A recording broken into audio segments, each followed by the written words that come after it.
7节。旧约圣经的话是在第738页，我这边来读第5章第1节。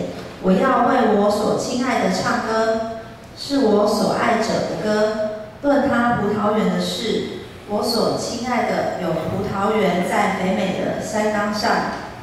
他刨挖园子，剪去石头，栽种上等的葡萄树，在园中盖了一座楼，又凿出压酒池，指望结好葡萄，反倒结了野葡萄。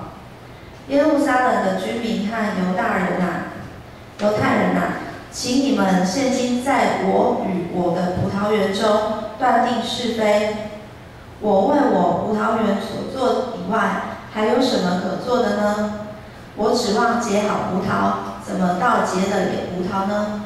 现在我告诉你们，我要向我葡萄园怎样行，我必撤去篱笆，使它被吞灭；拆毁墙环，使它被践踏。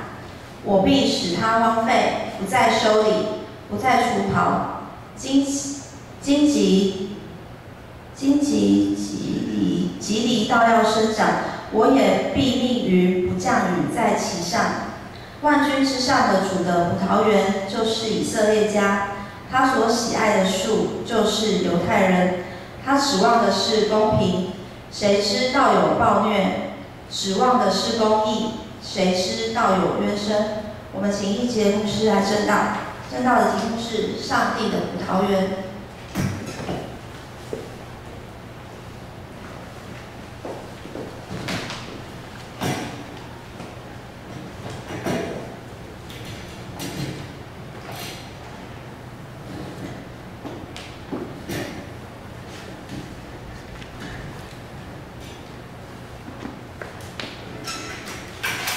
弟兄姐妹，大家平安。平安。我们同心祷告。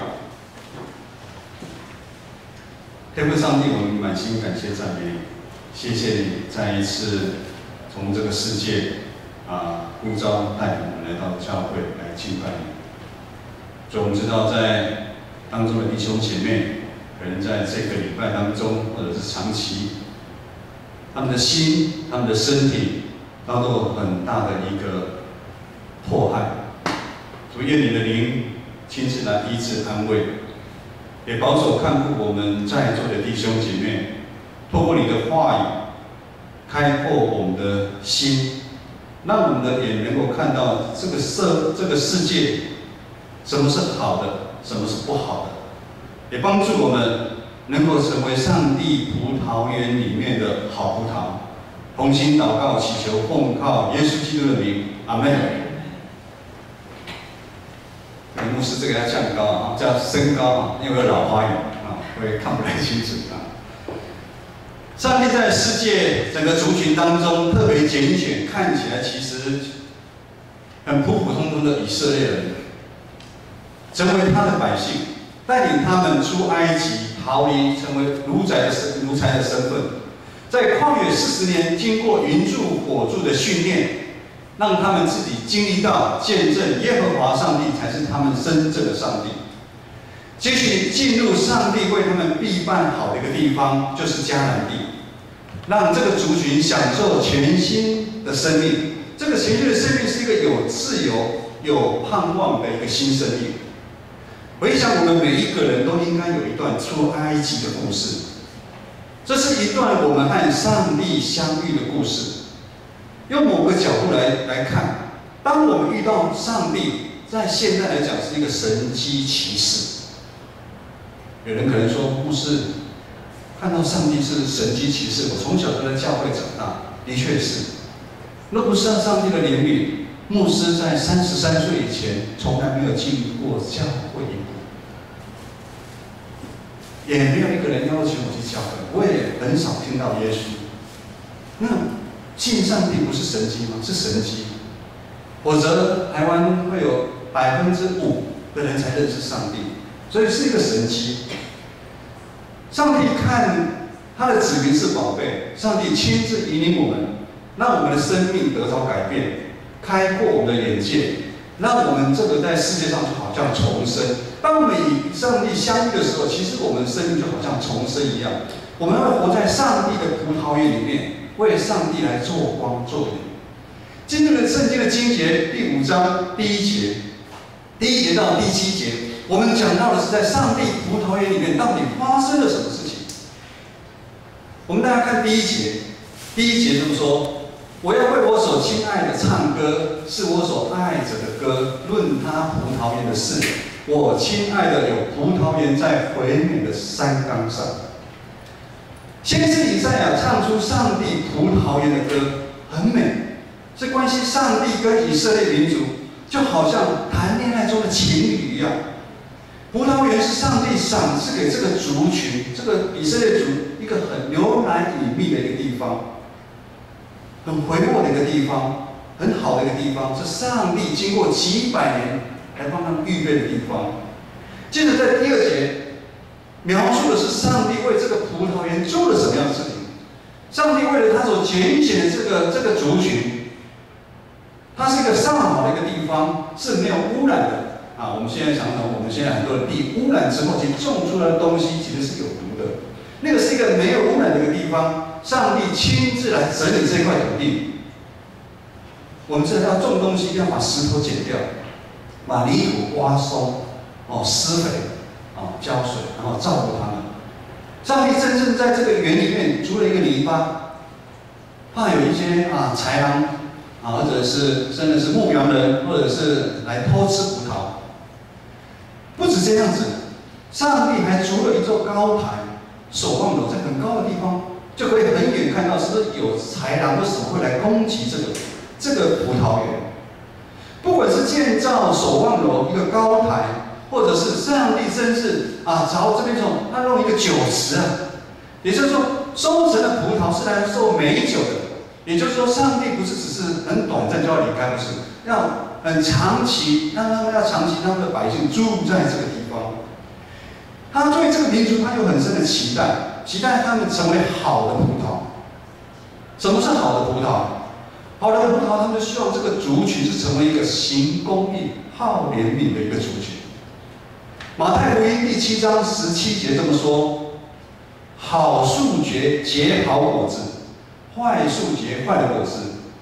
好树不可能结坏果子，坏树不可能结好果子。所以如今上帝期待这个葡萄树又长出又大又肥的一个葡萄树，收成可以酿成上等的一个美酒。可是经文怎么说？指望结好的葡萄，反倒结了野葡萄。野葡萄是什么？我们可能没有看过野葡萄就是一个很小粒、干干黑黑的，吃起来又酸又涩。就是说，它跟原来的品种不一样。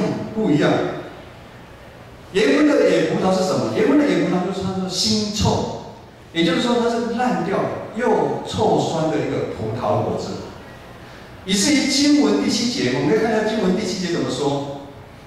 上帝所指望的是公平，而却看到流血；上帝指望公义，反倒看到了有冤声也就是以色列百姓这个族群，他们没有成为好葡萄的样子，他反而成了野葡萄的一个样子。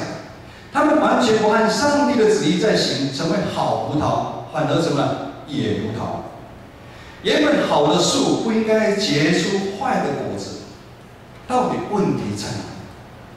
弟兄姐妹，我们都是上帝在万人当中所拣选的，特别拣选上等好的葡萄树。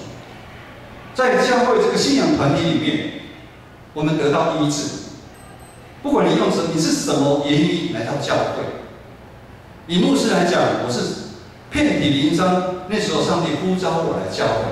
有的人是可能教会的周末营，他从小来到教会，不管在教会里面，我们得医治，我们被鼓励，我们被栽培在成长，很多的爱临到我们每一个人的身上，让我们的生命突然好像从旧的变成新的，甚至在这个信仰的过程当中，有很多的神迹奇事在我们当中发生。在你的家庭，在你的工作，在你的职场，让我们的生命慢慢走向丰盛。但牧师今天要问的是，你是否有持续这个信仰，结出好的葡萄果子，或者是你受了这个世界的价值观的引诱，渐渐走向那个野的葡萄呢？今日经文的第4节，第4节是上帝他一个非常非常很无奈的一个心情。我为我的葡萄所做的之外，还有什么没做的吗？上帝连他的爱子耶稣基督都钉在十字架，他还有什么没有为我们做的吗？如果上帝什么都为我们做，为什么我们没办法结出好的葡萄？上帝要我们替他伸冤啊！为什么有好的土、好的树，然后没办法结出好的葡萄呢？上帝带领以色列百姓进入迦南地，那是一个流奶与蜜的一个地方。上帝爱他们，上帝为他们征战，赏赐律法典章，差派先知、祭司、国王带领他们，成为他们自己的帮助。可是如今上帝非常的失望。但是失望到什么程度呢？我们看经文第5节跟第6节。我要拆去篱笆，使它被烧毁；我要拆毁围墙，使它被践踏，使它荒废，不再修剪它，草会不除了，任荆棘蒺藜生长，而且它命雨不下在葡萄园。弟兄姐妹，我记得好多年前有一次台湾不晓得来了将近20个台风，它都吓死了。我昨天听说去年好像一个台风都没有来过台湾。有时候我们觉得不好的东西，其实上帝的恩典。现在我们都希望有雨下在中南部啊，这样说，所以当雨不下在葡萄园里面，什么地泥土就干了，干了就整个就枯干了，整个就变死的地方一样，我们就看到鱼就会发臭。当以色列百姓不看重上帝子民圣洁的身份，受世界的引诱，陷入在罪恶的当中，转眼不看上帝，不行上帝所吩咐的那条路的时候，也意思就是说，上帝的子民亲自跟上帝断绝关系，主动毁约，就好像婚姻一样，我主动毁约掉。要是这样，如果我们是上帝的话，我们怎么办？大家可以评评理。如果我们是上帝呢？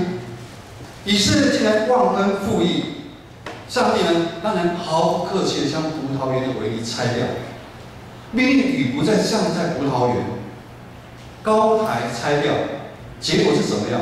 葡萄园就是杂草，荒废掉。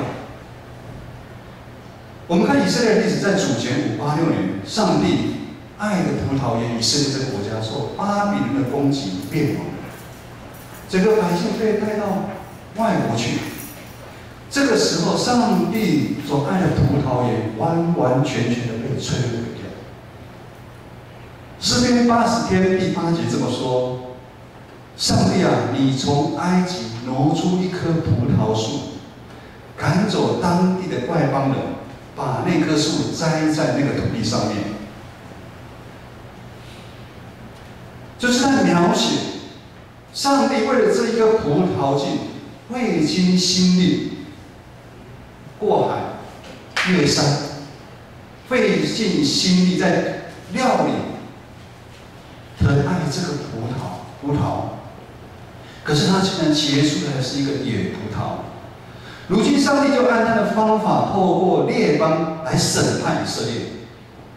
这看似很无情的，哇！上帝来审判。可是我们会回想，这是恩典的审判，是上帝救赎以色列的方法。用我们现在话来讲，就置死地而后生啊！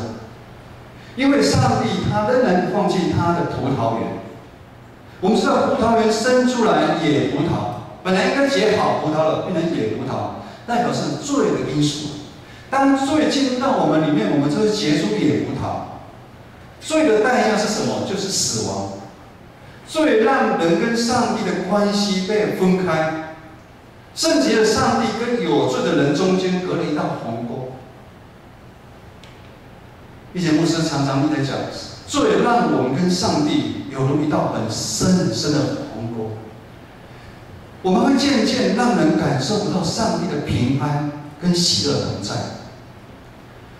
昨天在参加完弘毅长老在山上坐游览车回程的时候，我跟教会一个弟兄在那边聊天。他有一个朋友52年次，每一个月的租金收入有300多万。我说哇，每个月的租金收入有300多万，但是他非常的不快乐。我说为什么？他说他有5个老婆，然后他只要带他1个老婆去哪个地方玩，另外4个老婆知道，然后他也要再带4个老婆去，所以他每个地方都要玩5次。那我们就可以可想还有更多很多其他的事，所以他说他非常的不开心然后有一次他就请他们那个去哪里吃饭，他们给我点最贵的他对他朋友就点最贵的我们就在想着说，其实我们的贵人吃多少东西啊？当人不认识上帝，或者很多罪，那我们心里面我们跟上帝是分开的时候，纵使有我们外在的一些物质、地位、名声，其实我们很多没有平安跟喜乐在我们心里面。上帝不放弃他的葡萄园，上帝爱世上的人，不愿意他们继续沉沦在罪恶的当中，差派圣子耶稣基督来到我们当中，要让每一个人，让我也让你有重生的一个机会。耶稣成为我们跟上帝中间的一个中保，我们唯有透过耶稣基督，我们可以跟上帝建立亲密的关系。当我们跟上帝有亲密的关系的时候，纵使我们并没有很好的工作，我们收入并不是又很多，但是我们会有很深层的平安跟喜乐在你心里面。为世界人惨死在十字架上的耶稣，承受这世间上所有的罪恶。这个罪恶不是为谁承担的，是为在座的我们他承担我们的贪婪。没有一个人不想好，还要更好在座应该是嘛？薪水4万，希望在5万5万在6万，在上班的希望职级一直在往上爬嘛，一定是嘛？承担我们很多从祖先来的对我们的一个咒诅跟控告，甚至疾病，甚至死亡对我们的一个胁迫。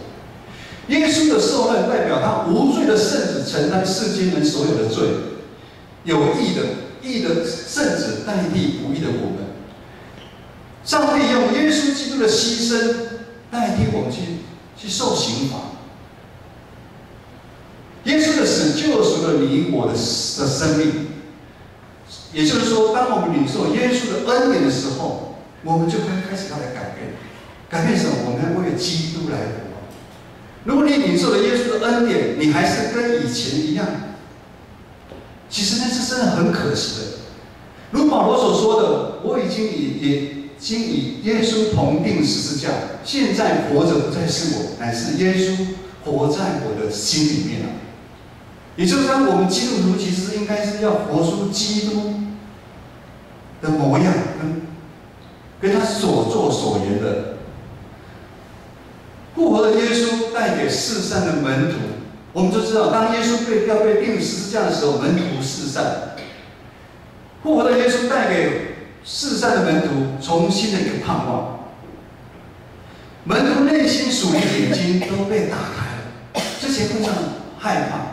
彼得3次不认主。当我们属灵眼睛被打开的时候，我们不会再轻看世界的身边很多的一些东西。主耶稣不舍弃任何一只羊，每一个门徒都是主耶稣所爱的葡萄树。我们看到历代的这些圣徒们，他们也没有辜负主耶稣对他们的疼爱他们，以至于他们都可以结出好多的果子。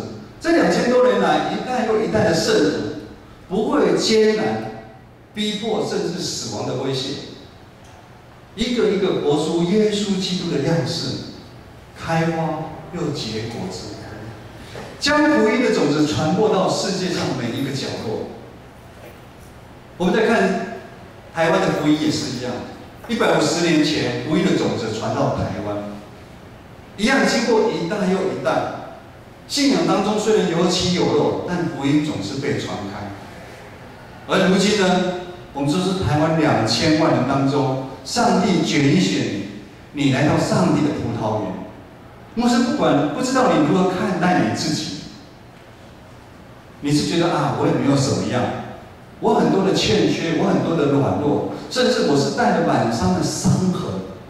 但是牧师相信，我们都是主耶稣所拣选，每一个人都是上等的葡萄树。阿们。你都是上等的葡萄树。圣灵的保守，让我们在这个葡萄园里面学习成长，受很多真理的养分来灌溉我们。过程当中难免有风有雨，有苦有乐，但是也有欢乐的时候。但是这个时候是锻炼好果实的必经之路啊！我们要坚持下去，持守在耶稣基督里面。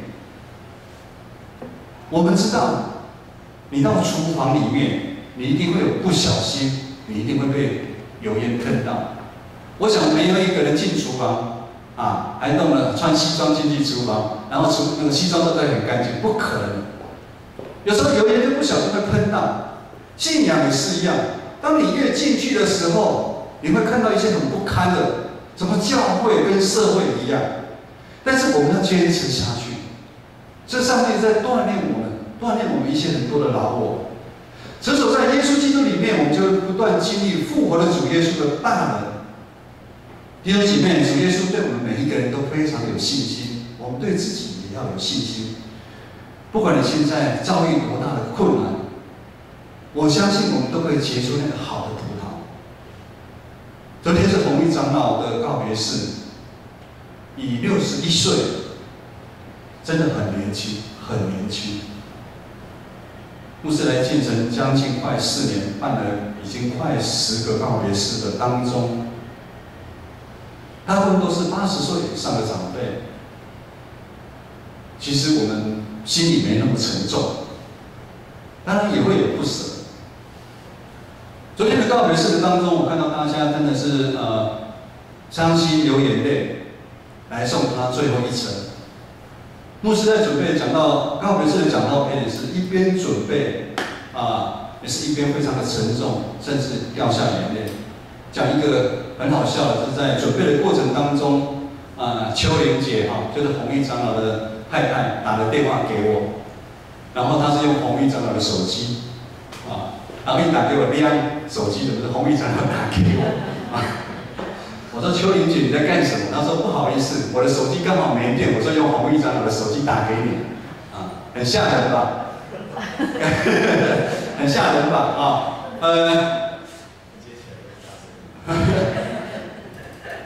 昨天有3个，不管圣歌队或者是中年团契，或者是乐团的献诗，牧师因为站在后面，我也没有看到每个人的表情，等再回去。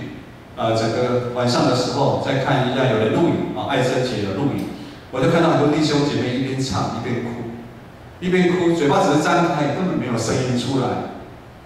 很多人都不敢看秋玲姐，因为我后来偷看她一眼，我一看之后我也唱不下去，她真的哭了稀里哗啦。弘毅长老从小在教会长大，但是他的生命却经历了一段生命迷惘的一个时期。不管是对教会失望，或者是受到外面的引诱，他离开了教会。事业他在事业上虽然有很大的一个成就，但是他其实并不快乐。直到民国90年，他遭遇重大的车祸，上帝透过教会的牧长、兄弟姐妹的关系，基督的爱大大的在挽回他，犹如浪子回头般的回到上帝的教会。教会就是上帝的葡萄园。牧师再讲一下，教会就是上帝的葡萄园。当弘毅长老重新领受到耶稣的爱，他一样跟保罗一样，他的内心属灵已经被打开之后，他改变了。弘毅长老跟牧师分享，那时候宝玉姐在旁边，弘毅长老已以前是非常重视朋友的，朋友一通电话来他就出去了，不管是喝酒还是朋友吃喝完之后他是过去付钱。他妈妈问他说：“啊，朋友喝酒，他没有酒钱，干你什么事？”他就是对朋友非常的好。当上帝的爱进到他里面，他选择跟他以前的朋友，牧师不能说他那些是酒，每个人怎么讲？酒肉朋友啊，这样是很不礼貌。酒肉朋友啊，他决心要脱离他以前的生活，他要重新接受这个福音，接受耶稣成为他一辈子的一个救主。从此刻，他的生命渐渐改变，他渐渐爱光明，他不再喜欢在黑暗、在罪里面来打转。在上帝的葡萄园里面，也就是在教会里面，他开始学习信仰的一个生活。我们都知道，信仰这条路其实并不简单，有可能你前进3步，退后2步。可是弘毅长老这一次呢，他不再离开上帝的葡萄园，就是教会。从民国90年一直到现在，整整20年的时间。如保罗所说的，到底有什么事情可以将他跟基督的爱分开呢？是患难吗？是我们生命当中的困苦吗？是饥饿吗？是我们赤身肉体吗？是危险吗？是刀剑的攻击吗？我们看到弘毅长老，他的脚因为手术，车祸手术，好多次。据昨天一个弟兄跟我讲啊，也就是他的一个姐夫说，他当初车祸的时候是整个后面的膝盖骨头都不见了。经过多次的手术，生命救回了，可是他就像雅各一样，他脚是100的，他脚是100的。甚至在6、7年之前，他有洗肾，心脏也有问题。有这么多的，甚至在服侍的过程当中，遭受许多人的误会，或者为了维护真理的时候，与同工有一些意见相左。当然，在这个过程当中，有时候是他不对，但是他慢慢的调整。不管这一些东西都没有让他可以跟上帝的爱离开。在场的我们都是见证人。没有一样东西，世界上没有一样东西困难可以将我们跟基督的爱分开啊！约翰福音12章24节这么说：一粒麦子若不落在地里死了，仍旧只是一粒麦子而已，它只是一个种子，其实没有什么用。它若不落在地里面死了，若是死了，它就可以结出许多的子粒来。弘毅长老是上帝葡萄园里面，上帝特别拣选那上等的葡萄树，他愿意回应上帝的爱，背起属于他弘毅他的十字架，成为我们的好弟兄，承担他自己该担的一个责任，尽忠到最后一刻，回到天家。而且他此时此刻，他已经结出又大又肥的一个好的葡萄啊！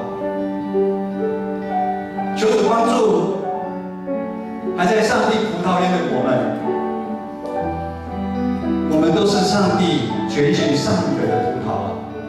我们每一个人都是上帝看为好的一个宝贝，我们不可辜负上帝对我们每一个人的心意，也甚至不能辜负耶稣钉在十字架惨死的一个面貌，也不要让圣灵在我们当中替我们担忧啊！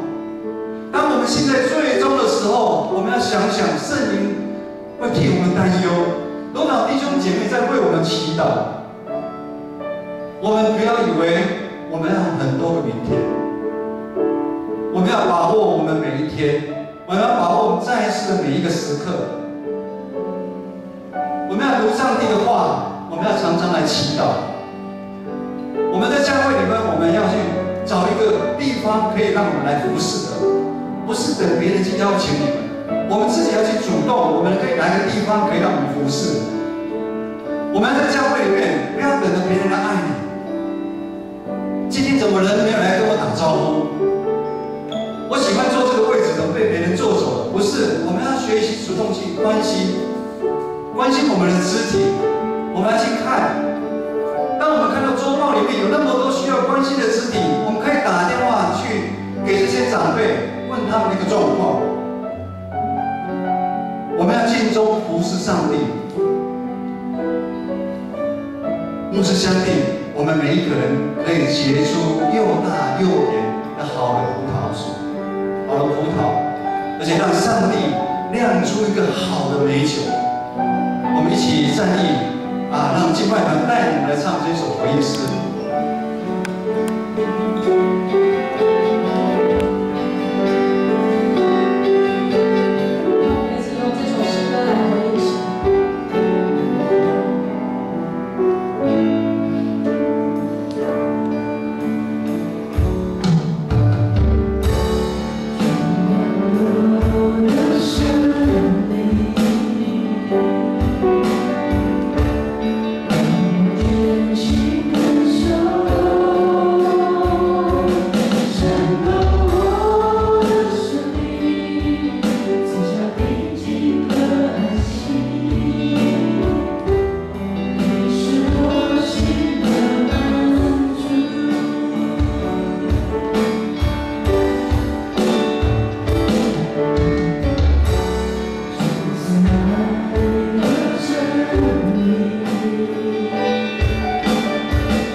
从今时直到永远，阿们。